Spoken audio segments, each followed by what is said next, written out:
अनेक जन्म संप्राप्त कर्म बंधविदाहिने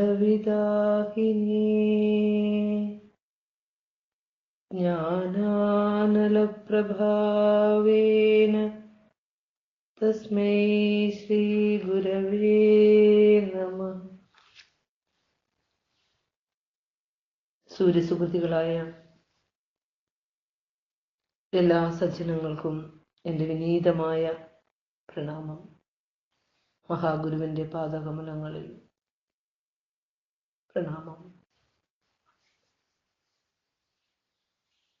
അസത്യദർശനത്തിൻ്റെ 9-ാം ശ്ലോകത്തിലൂടെയാണ് നാം സഞ്ചരിക്കുന്നത്.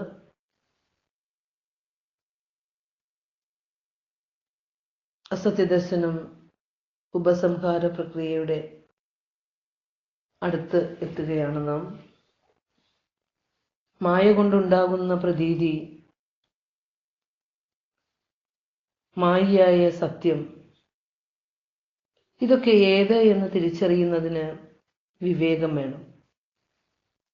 മായാശക്തിയുടെ പ്രതീതിയും അതുപോലെ തന്നെ ആ മായ കാണിക്കുന്ന ആ മായയായ സത്യമേത് എന്നൊക്കെ വ്യക്തമായി തിരിച്ചറിയുന്നതിന് വിവേകം വേണം. ആ വിവേകമില്ലാത്തപ്പോഴാണ് മായയിൽപ്പെട്ട് നമ്മൾ കുഴങ്ങിപ്പോകുന്നത്. ജീവിതം ദുഃഖമയമാണെന്ന് തോന്നുന്നത്. ഇക്കാര്യമാണ് ഗുരു 9-ാം ശ്ലോകത്തിലൂടെ പറഞ്ഞു തരുന്നത്. വിഭാതി വിശ്വം വൃദ്ധസ്യ വിയദ്വനമിവാത്മനി അസത്യം പുത്രികാരൂപം ബാലസ്യേവ വിപര്യയഃ.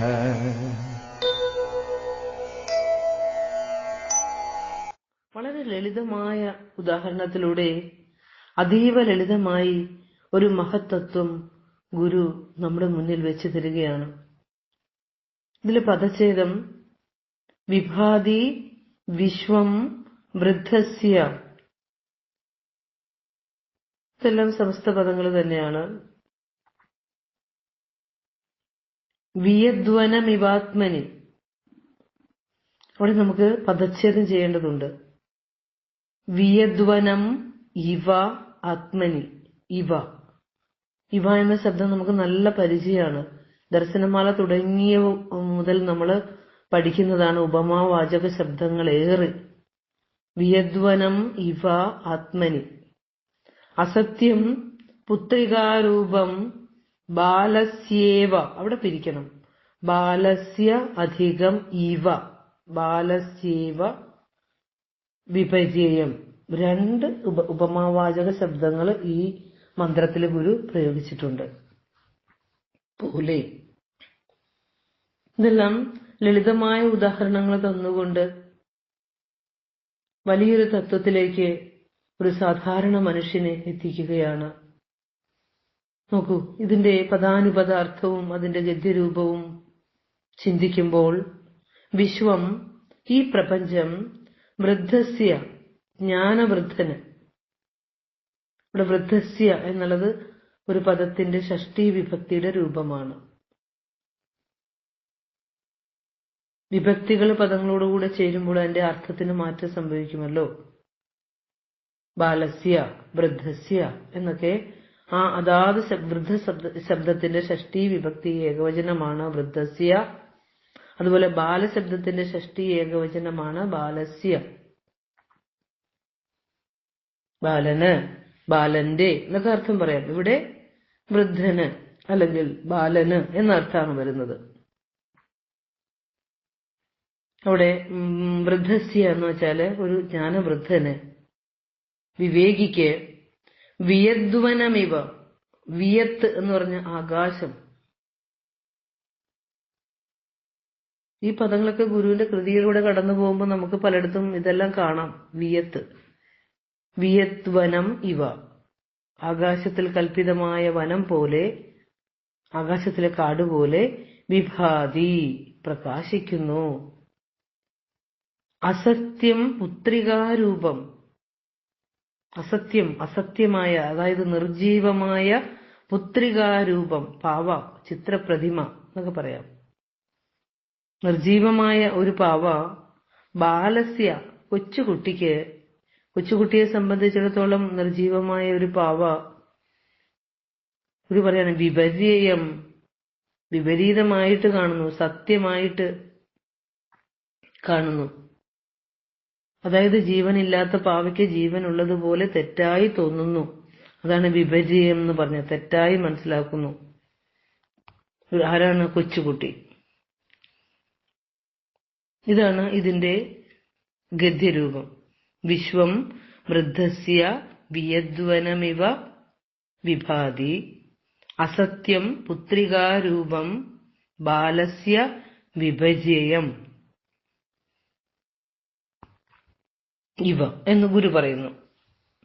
ഇവിടെ ഇതിന്റെ സാരാംശം, സത്യം കാണുന്നയാൾക്ക്, അതായത് വിവേകിക്ക്, ഒരു ജ്ഞാനവൃദ്ധന്, അറിവിന്റെ വൃദ്ധി കൊണ്ട് വൃദ്ധനായവന് ഈ പ്രപഞ്ചം ആത്മാവിൽ കൽപ്പിതമായ, അതായത് ആകാശത്തിൽ കൽപ്പിതമായ, എല്ലാം ആത്മാവിലാണ് പ്രതീതമാകുന്നത്. അത് ആകാശത്തിൽ കൽപ്പിതമായ വനം പോലെ പ്രകാശിക്കുന്നു ജ്ഞാനവൃദ്ധന്. ആത്മാവിൽ കൽപ്പിതമായി വിശേഷ രൂപങ്ങളോടുകൂടി ഭാസിക്കുന്നതായി തോന്നുന്നു ഈ പ്രപഞ്ചം. അസത്യമായ പാവ കണ്ടാല്, അതായത് ജീവനില്ലാത്ത പാവ കണ്ടാല് കൊച്ചുകുട്ടികൾ അതിനെ ജീവനുള്ള കുഞ്ഞായി കണക്കാക്കുന്നത് പോലെ എന്ന് പറയാണ്. ഈ പ്രപഞ്ചത്തെ എങ്ങനെയാണ് ജ്ഞാനവൃദ്ധനായ ഒരാൾ കണ്ടത് എന്നും, ഒരു കൊച്ചുകുട്ടി അല്ലെങ്കിൽ അജ്ഞനായ ഒരാൾ, ഒരു അവിവേകി എങ്ങനെയാണ് പ്രപഞ്ചത്തെ കാണുന്നത് എന്നും ഗുരു പറഞ്ഞു തരികയാണ്. അസത്യമായ പാവ ബാലന് സത്യമായി തോന്നുന്നത് പോലെയാണ് അവിവേകിക്ക് പ്രപഞ്ചം. കൃതി വിശദീകരണത്തിലേക്ക് കടക്കുമ്പോൾ ഗുരു പല പല ദൃഷ്ടാന്തങ്ങളാൽ ഈ കാണുന്നത് അസത്യ ദർശനമാണ്, ഇതൊന്നും സത്യമല്ല എന്ന് വീണ്ടും വീണ്ടും ആവർത്തിക്കുകയാണ്. അത് ഒന്നുകൂടി ഉറപ്പിക്കുകയാണ് ഗുരു 9-ാം ശ്ലോകത്തിലൂടെ. മാംസചക്ഷുസായ, വെളിയിൽ കാണുന്നത് മാത്രം സത്യമെന്ന് കരുതി ജീവിക്കുന്ന പ്രാപഞ്ചികന് ഒരിക്കലും സത്യം തെളിയുകയേയില്ല. ഒരു ദാർശനികന് കാണുന്നതിലെല്ലാം തന്റെ അനുഭവത്തിനെയാണ് സദാ വീക്ഷിച്ചുകൊണ്ടിരിക്കുന്നത്. ദാർശനികൻ ഒരിക്കലും തെറ്റ് സംഭവിക്കില്ല. നേരെ മറിച്ച് ഒരു ലൗകികൻ സത്യമറിയാതെ ഇതിൽ ഭ്രമിച്ച് നടക്കുന്നു. മുൻ ശ്ലോകങ്ങളിൽ ഇന്ദ്രജാലക്കാരൻ കാണിക്കുന്ന ജാലവിദ്യ, കാണുന്നിടം വരെ അത് സത്യമാണെന്ന് നാം കരുതി പരിപാടിയൊക്കെ അവസാനിച്ചു കഴിയുമ്പോൾ അവിടെ അവശേഷിക്കുന്നത് ഇന്ദ്രജാലക്കാരൻ മാത്രമാണ്. ഇന്ദ്രജാലക്കാരൻ മാത്രമാണ് അവിടെ ഉണ്ടാകുക. ആത്മാവിന്റെ ശക്തിയാണ് ഈ മായ. ഈ മായ ഭിന്ന രൂപങ്ങൾ ഉണ്ടാക്കി കാണിക്കുന്നു എന്നേ ഉള്ളൂ. വെറും മായക്കാഴ്ചയാണ് ഈ പ്രപഞ്ചം. വളരെ വ്യക്തമായി ചിന്തിക്കൂ. ഒരു മൺപാത്രം ഉണ്ടാക്കാൻ മണ്ണ് വേണം. ആ മണ്ണുപയോഗിച്ച് പാത്രം നിർമ്മിക്കുന്ന കുശവനിൽ നിന്നും തികച്ചും ഭിന്നമാണ് മണ്ണ്. അതുപോലെ അല്ല ഇവിടെ. ബ്രഹ്മത്തിൽ നിന്നും ഭിന്നമല്ല ബ്രഹ്മശക്തിയായ മായ. ഇതിപ്പോ ഈ ഉദാഹരണം ഇവിടെ പറഞ്ഞത് മാറി നിന്നുകൊണ്ട് നാം തിരയുമ്പോൾ, നാം ഒരു വ്യക്തിയായി മാറി നിന്നുകൊണ്ട് നാം തിരയുമ്പോൾ നമുക്ക് സത്യം അനുഭവിക്കാനാവില്ല. തത്വമസി എന്ന ലയനത്തിൽ വന്നവന് മനസ്സുകൊണ്ട് ചിന്തിച്ചെടുക്കാം, ഞാൻ എന്നിൽ തന്നെ സത്യത്തെ തിരയണം എന്നാണ് പറയുന്നത്. തിരഞ്ഞു തേറിടേണം. മാറി നിന്ന് നോക്കാൻ സാധ്യമല്ല. മാറി നിന്ന് കാണാൻ ശ്രമിക്കുന്നത് കൊണ്ടാണ് നമുക്ക് ആധ്യാത്മികതയിൽ ഉയർച്ച വരാത്തത്. തന്നിൽ നിന്ന് അന്യമല്ലാതെ എന്നു കാണുന്നു സർവവും എന്ന് ഗുരു ഈശാവാസ്യ ഉപനിഷത്ത് തർജ്ജമയിൽ പറഞ്ഞിരിക്കുന്നു. ഈ ശ്ലോകത്തിൽ എത്ര ലളിതമായ ഉദാഹരണമാണ് ഗുരു പറയുന്നത്. നമുക്ക് അത്ഭുതം തോന്നും. ഭഗവാൻ എങ്ങനെ ഇത്ര ലളിതമായി ഒരു വലിയ തത്വം അവതരിപ്പിച്ചിരിക്കുന്നു എന്ന് ഓർക്കുമ്പോൾ.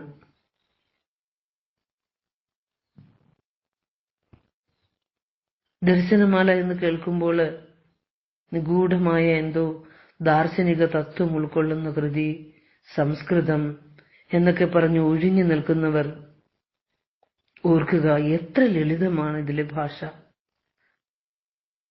ഒരു കൊച്ചു കുഞ്ഞിനോട് പറയുന്നത് പോലെയാണ് ഭഗവാൻ നമ്മോട് ഇതെല്ലാം പറഞ്ഞു തരുന്നത്. വച്ചിരിക്കുന്ന ഉദാഹരണം ഒരു കുഞ്ഞു കുട്ടിക്ക് പോലും മനസ്സിലാകുന്നതാണ്. സാധാരണ ലൗകികന് മനസ്സിലാകുന്ന രീതിയിൽ ലളിതമാണിത്. അസത്യമായ ഈ പ്രപഞ്ചത്തെ വിവിധ വീക്ഷണ മണ്ഡലങ്ങളിൽ നിൽക്കുമ്പോൾ എങ്ങനെയാണ് ദർശിക്കപ്പെടുന്നതെന്ന് വിവരിക്കുകയാണ് ഗുരു. പലതരത്തിലുള്ള ഉദാഹരണങ്ങളിലൂടെ ഗുരു നമ്മെ കൊണ്ടുപോയി. ഇപ്പോൾ കഴിഞ്ഞ ശ്ലോകത്തിൽ ഇന്ദ്രജാലക്കാരന്റെ സിദ്ധിവിശേഷം വരെയൊക്കെ എത്തി. ഇനി അസത്യ ദർശനത്തിന്റെ ഉപസംഹാര പ്രക്രിയയിലേക്ക് കടക്കുമ്പോൾ 9-ാം ശ്ലോകത്തിലൂടെ വീണ്ടും സത്യ അസത്യദർശികളെ വേർതിരിച്ചു കാണിക്കുന്നു ഗുരുദേവൻ. കുട്ടി കാണുന്ന സത്യം വൃദ്ധാവസ്ഥയിലുള്ള ഒരുവന് അസത്യം തന്നെ. വൃദ്ധസ്യ വിശ്വം ആത്മനി വിയദ്വനമിവ വിഭാതി എന്നാണ് ഗുരു പറഞ്ഞത്. വിഭാതി വിശ്വം വൃദ്ധസ്യ വിയദ്വനമിവാത്മനി. വൃദ്ധസ്യ വിശ്വം ആത്മനി വിയദ്വനമിവ വിഭാതി. ജ്ഞാനവൃദ്ധന് ഈ പ്രപഞ്ചം ആത്മാവിൽ ആകാശത്തിലെ കാടുപോലെ പ്രകാശിക്കുന്നു. കാരണം ആകാശത്തിൽ കാടുണ്ടാവുക സാധ്യമല്ല. ആകാശം എങ്ങനെയാണ് കാടിനെ ഉണ്ടാക്കുക? കാട് ആകാശത്തിൽ ഉണ്ടാവില്ല. അത് ഭൂമിയിൽ കാണുന്നതാണ്. സസ്യങ്ങളാൽ നിറഞ്ഞ വൃക്ഷനിബിഡമായ പ്രദേശമാണ് കാട്. അതെങ്ങനെ ആകാശത്തിൽ കാണും? അപ്പോൾ സത്യത്തിൽ അതില്ലാത്തതാണ്. ആകാശത്തിലെ കാട് ഇല്ലാത്തതാണ്. സത്യം കാണുന്നയാൾക്ക് ഈ പ്രപഞ്ചം കാണുമ്പോഴറിയാം ആകാശത്തിലെ കാടുപോലെ ഇതെല്ലാം ഇല്ലാത്തതാണ് എന്ന്. അത്രയും അതിന്റെ ഇല്ലായ്മയാണ് ഗുരു പറയുന്നത്. ആ ഉദാഹരണം തന്നെ ഒന്ന് ശ്രദ്ധിച്ചാൽ അറിയാം ഈ പ്രപഞ്ചം എത്ര നശ്വരമാണ് എന്ന്. പിന്നെ ഈ പുറം ലോകത്ത് കാണുന്നതിനെയെല്ലാം വിശ്വസിക്കുന്നത് എന്തിന്? ഇവിടെ അങ്ങ് വ്യവഹരിച്ചാൽ പോരെ നമുക്ക്.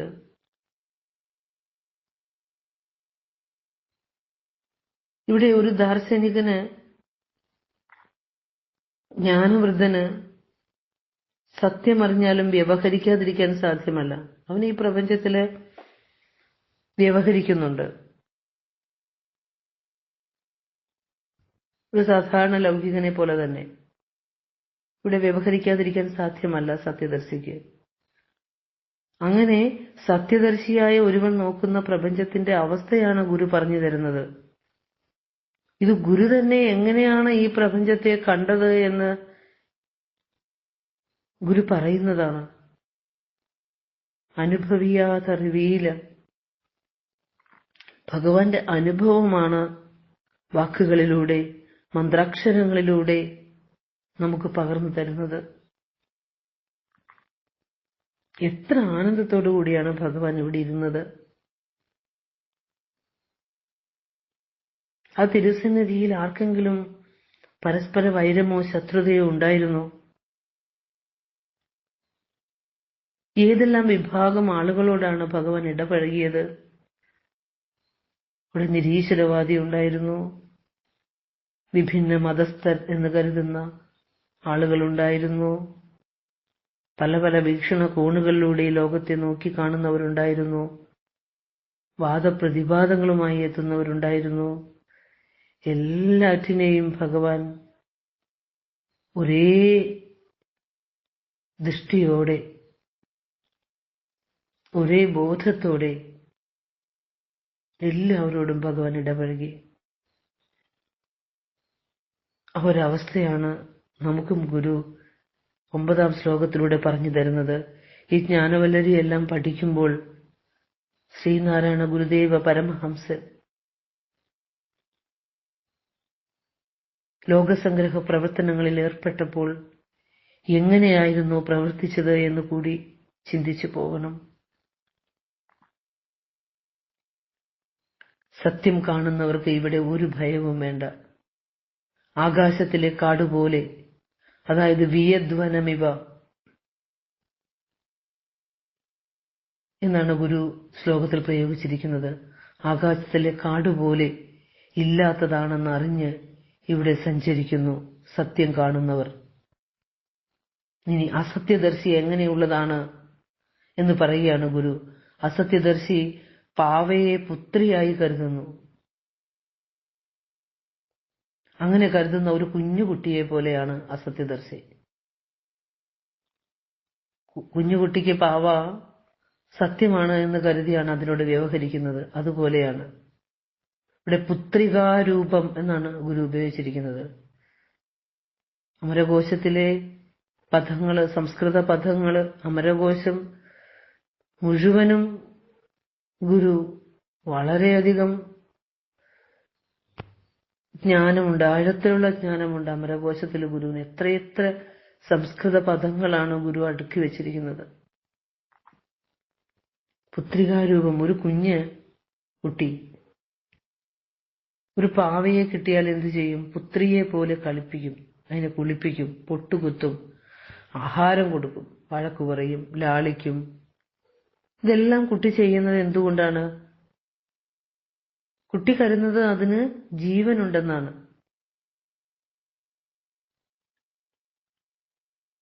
മുതിർന്ന ഒരാള് അത് കാണുമ്പോൾ തമാശയായി നോക്കി നിന്ന് ചിരിക്കും. അതുപോലെ ജ്ഞാനിയായ ഒരുവൻ അജ്ഞാനിയായ ഒരു ലൗകികനെ കാണുമ്പോൾ പരസ്പരം മല്ലടിച്ച് കലഹിച്ച് വഴക്കും വിദ്വേഷവും വെറുപ്പും ഒക്കെ വെച്ച് ജീവിക്കുന്നത് കാണുമ്പോൾ, കിട്ടിയിരിക്കുന്ന ജീവിതത്തെ വിഫലമാക്കുന്നത് കാണുമ്പോൾ, ഇല്ലാത്തതിനെ കുറിച്ചാണല്ലോ മല്ലടിക്കുന്നത് എന്ന തോന്നലുണ്ടാവും. അറിവില്ലാത്തവരോട് അനുകമ്പയോടെ പെരുമാറണമെന്ന് ഭഗവാൻ നമ്മോട് പറഞ്ഞു തന്നിരിക്കുന്നു. അറിവില്ലായ്മയാണ് ഏറ്റവും വലിയ ദീനാവസ്ഥ ഈ ലോകത്ത്. ഈ ലോകത്ത് ജീവിക്കുമ്പോൾ, കർമ്മങ്ങൾ ചെയ്യേണ്ടി വരുമ്പോൾ അല്പം നിസ്സാരമായി ലോകത്തിനെ കാണൂ. എല്ലാ ദിവസവും നമുക്ക് ജീവിതത്തെ ആനന്ദമാക്കി തീർക്കാം.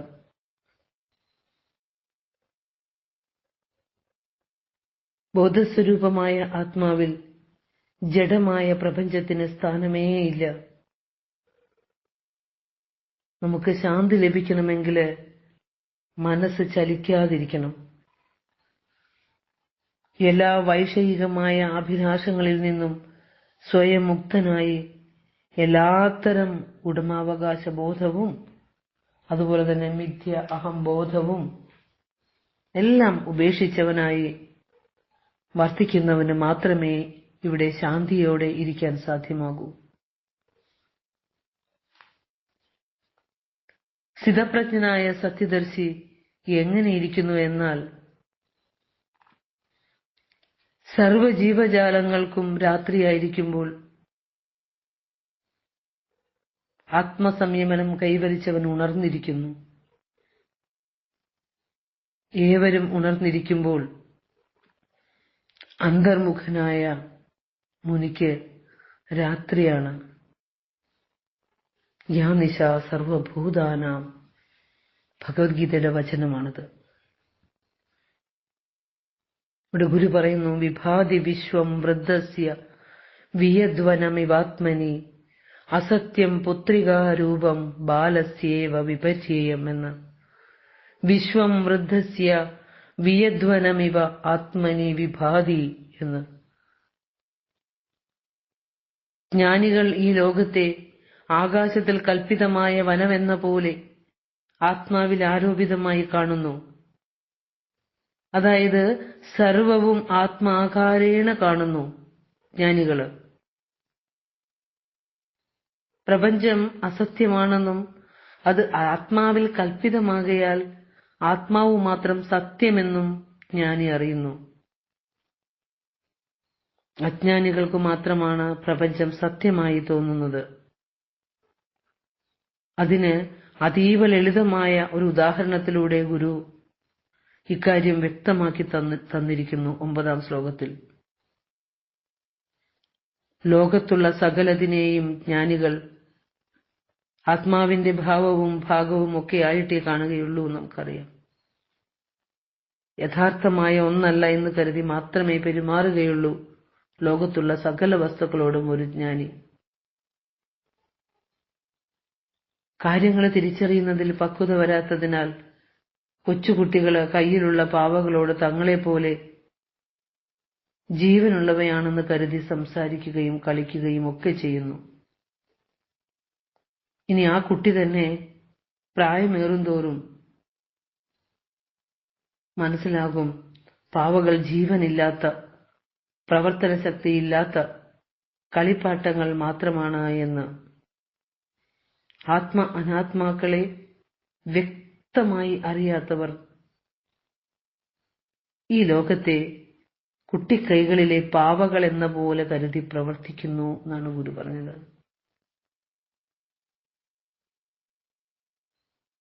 ഒരു കുട്ടി പാവയെ നോക്കി എത്ര സത്യമാണെന്ന് കരുതി അതിനോട് വ്യവഹരിക്കുന്നു, അതുപോലെയാണ് അറിവില്ലാത്തവൻ ഈ പ്രപഞ്ചത്തെ വ്യവഹരിക്കുന്നത്.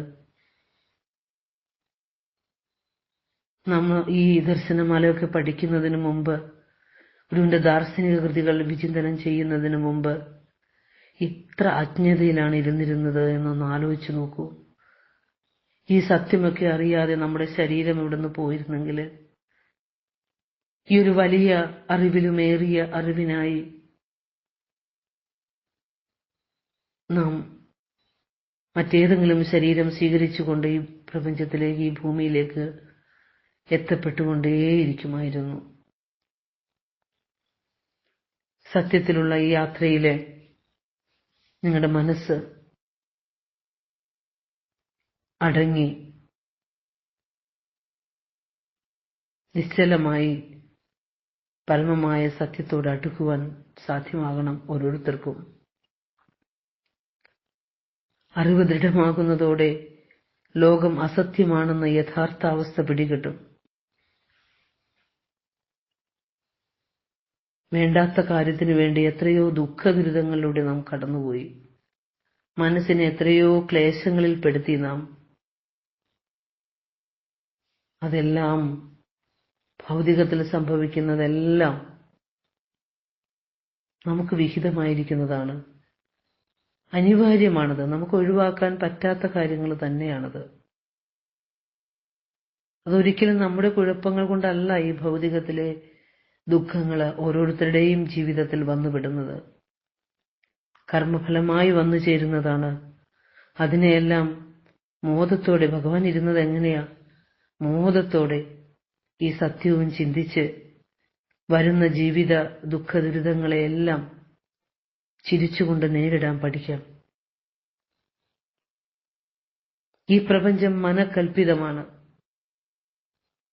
അജ്ഞാനമാകുന്ന തപസ് മനസ്സിന്റെ രൂപം കൈക്കൊണ്ട് സകലവിധമായ കൽപ്പനകളും നടത്തിക്കൊണ്ടിരിക്കുന്നു. മഹാത്ഭുതം തന്നെയാണത്. ഈ ഇന്ദ്രജാല വിദ്യ കാണിക്കുന്നത് മായയാണ്. സത്യത്തിലുള്ളത് ആത്മാവ് മാത്രം. സത്യാസത്യങ്ങളെ തിരിച്ചറിഞ്ഞ് സത്യം ഒന്നേ ഉള്ളൂ എന്നും അസത്യം മാത്രമാണ് പ്രപഞ്ചമായും ജീവിതമായും നമ്മുടെ ദുരിതങ്ങളും ദുഃഖങ്ങളും ഒക്കെയായി വെളിവായിക്കൊണ്ടിരിക്കുന്നത് എന്നുള്ള വ്യക്തമായ ബോധമുള്ളവരാണ് ജ്ഞാനികൾ.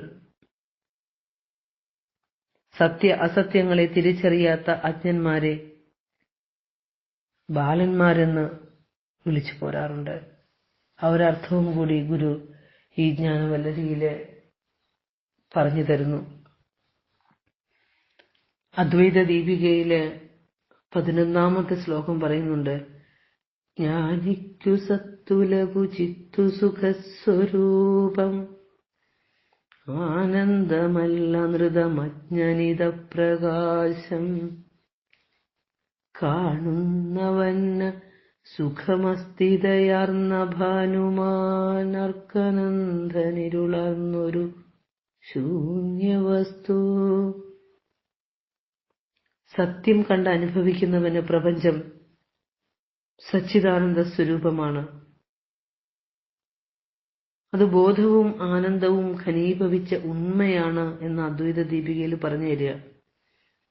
അജ്ഞാനിയായ ലൗകികന് അഖണ്ഡബോധ സ്വരൂപം ഇടതിങ്ങി നിൽക്കുന്ന ഈ പ്രപഞ്ചം ആനന്ദമേയല്ല.